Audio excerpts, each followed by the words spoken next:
Guess what? It's again 40 Rules of Love by Miss Shafak. This time, it's more blatant. It goes like, pity the fool who think the boundaries of his mortal mind are the boundaries of the God. Pity the ignorant who assume they can negotiate and settle debts with God. Do such people think God is a grocer who attempts to weigh over virtues and our wrongdoing on two separate scales? Is he a clerk meticulously writing down our sins in his accounting book so as to make us pay him back someday?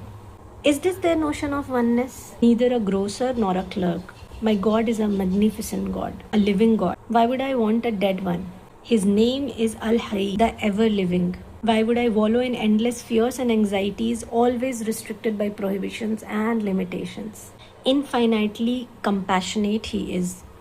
The name is Al-Wadud, all praiseworthy He is. I praise Him with all my words and deeds, as naturally and effortlessly as I breathe. The name is Al-Hamid. How can I ever spread gossip and slander if I know deep down in my heart the God hears and sees it all?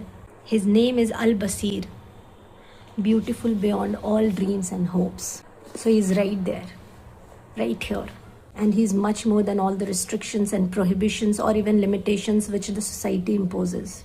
Even the same concept exists in Hinduism as well, which talks about Aham Brahmasmi. You are the Brahma. You are the creator and destroyer. How you feel, how you perceive things is gonna create or destroy you. It's in here, right here next to your heart.